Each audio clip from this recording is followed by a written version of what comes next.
Hi, இந்த வீடியோல நம்ம ரெசிலியன்ஸ் பத்தி பார்க்க போறோம். ரெசிலியன்ஸ்னா என்னன்னா, ரப்பர் பேண்ட், ஸ்ப்ரிங் வயர் இதெல்லாம் இழுத்துட்டு விட்டோம்னா அதோட ஒரிஜினல் பொசிஷனுக்கு போயிடும். அதுக்கு பேர் தான் ரெசிலியன்ஸ்.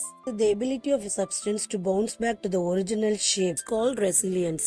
Psychologically பார்த்தோம்னா, no one can say that their life is a bed of roses. யாரோட லைஃப்மே அப்படி இல்லை. எல்லாரோட வாழ்க்கையிலுமே கடினமான, ரொம்ப மோசமான, சவாலான, தோல்வியான நேரங்கள், சூழ்நிலைகளை எதிர்கொண்டு அதுல இருந்து நம்ம மீண்டு பழைய நிலைக்கு வரோம்ல, அதுக்கு பேர் தான் ரெசிலியன்ஸ்ன்றாங்க. விளையாட்டா சொல்லணும்னா, எவ்வளவு அடிச்சாலும் தாங்குவான்டா அப்படின்றாங்கல்ல, அதுதான் ரெசிலியன்ஸ். இந்த சவாலான சூழ்நிலைகள்ல ஒருவேளை நம்ம அதே இடத்துல நின்னுட்டோம்னா, அதுதான் நிறைய மென்டல் இல்னஸ், அந்த மாதிரி ட்ராமா, அதுதான் நம்மளோட நிறைய பிரச்சனைகளுக்கு வழிவகுக்குது. எவ்வளவுக்கு எவ்வளவு வேகமா ஒரு பிரச்சனையில இருந்து வெளியே வரோமோ அவ்வளவுக்கு அவ்வளவு நல்லது. அந்த ஆக்ஷனுக்கு பேர் தான் ரெசிலியன்ஸ். இந்த ரெசிலியன்ஸ்ன்றது நாட் ஓன்லி பவுன்ஸ் பேக், ஒரு பவுன்ஸ் பேக் ஆகி வர்றது மட்டும் இல்ல, பவுன்ஸ் ஃபார்வர்ட்னு சொல்லுவாங்க. அதாவது கஷ்டத்துல இருந்து புதுசா படிச்சுக்கிட்டு முன்னேறி போறது.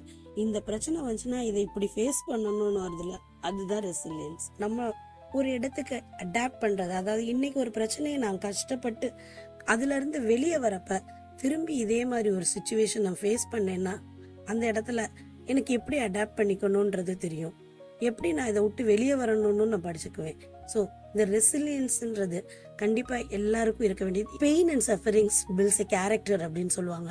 அதாவது நம்ம எவ்வளவுக்கு எவ்வளவு பிரச்சனைகள், வேதனைகள், தோல்விகள் அனுபவிக்கிறோமோ அவ்வளவுக்கு அவ்வளவு நம்மளே மோல்ட் பண்ணிக்கிறோம்னு அர்த்தம்.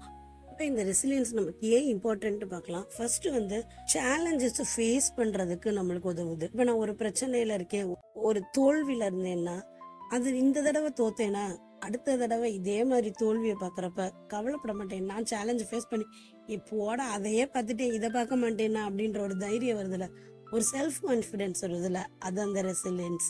அதே மாதிரி நம்மளுக்கு ஒரு கோல் செட் பண்றதுக்கு ரெசிலியன்ஸ் ரொம்பவே இம்பார்ட்டன்டா இருக்கு. ஒரு இதுல தோத்துட்டோம், ஒரு இதுல ஏமாந்துட்டோம், அதோட உளுந்துராம அவ்வளவுதான் நான் ஏமாந்துட்டேன், இனிமேல் என்னால முடியாது அப்படின்ட்டு ஒரு நெகட்டிவ் தாட் வராம, இன்னைக்கு தோத்தா நான் 10 தடவை தோட்டாலும் 11வது தடவை எந்திரிச்சு நிப்பேன். என்னை சுத்தி என்னை யார் கேவலமா பார்த்தாங்களோ அவங்களுக்கு முன்னால எந்திரிச்சு நிப்பேன், இதோட நான் விழுந்துட மாட்டேன்ட்டு ஒரு மைண்ட் செட்டை கொண்டாடுது. சில நேரங்கள்ல சில விஷயங்கள் நம்மள அவுட் ஆஃப் கண்ட்ரோல்ல இருக்கும், நம்மளோட கைக்கு மீறி போயிருதுன்னு சொல்லுவாங்க. அந்த மாதிரி நேரத்துல அதுக்கு நான் ஐயோ போயிருச்சு, முடிஞ்சிருச்சு லைஃப் அப்படின்னு அதோட நின்றுறாம, இது இப்படிதான், இது என் கண்ட்ரோல்ல இல்ல, சோ இதை நான் ஃபேஸ் பண்ணி முன்னால போவேன்றதையும் இந்த ரெசிலியன்ஸ் நம்மளுக்கு உருவாக்குது. ஒரு கஷ்டத்தை அனுபவிச்சவங்களாலதான் அந்த கஷ்டத்தோட பெயின், சஃபரிங்ஸ் எல்லாம் புரிஞ்சுக்க முடியும். சோ இன்னைக்கு நான் இந்த கஷ்டத்துல இருந்து எப்படி வெளியே வரேனோ அப்ப எனக்கு அந்த எம்பத்தி வந்துரும். இந்த கஷ்டப்பட்டேன்ல, அப்ப அவங்களும் அந்த கஷ்டப்படுவாங்கல்ல, அவங்களுக்கு நான் உதவணும் அப்படின்ற குணத்தை இந்த ரெசிலியன்ஸ் நம்மளுக்கு உருவாக்குது. ஸோ இந்த ரெசிலியன்ஸ்ன்றது நம்ம எல்லாருக்கும் கண்டிப்பா நம்ம உருவாக்கிக்க வேண்டிய ஒரு குணம். நிறைய பேருக்கு இன்போனாவே இருக்கும், நிறைய பேருக்கு ஹெரிடிட்டரியா வரதா கூட இருக்கலாம். ஆனா இது இல்லாதது, வளர்க்க முடியாத ஒரு குணம் இல்ல. கண்டிப்பா யாரா இருந்தாலும் இந்த ரெசிலியன்ஸ் ஈஸியா டெவலப் பண்ணிக்கலாம். The world breaks everyone and afterwards some are strong at the broken places just because of the resilience.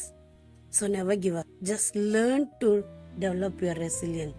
இதை எப்படியெல்லாம் நம்ம டெவலப் பண்ணலான்றத அடுத்த வீடியோல பார்ப்போம். Thank you for listening.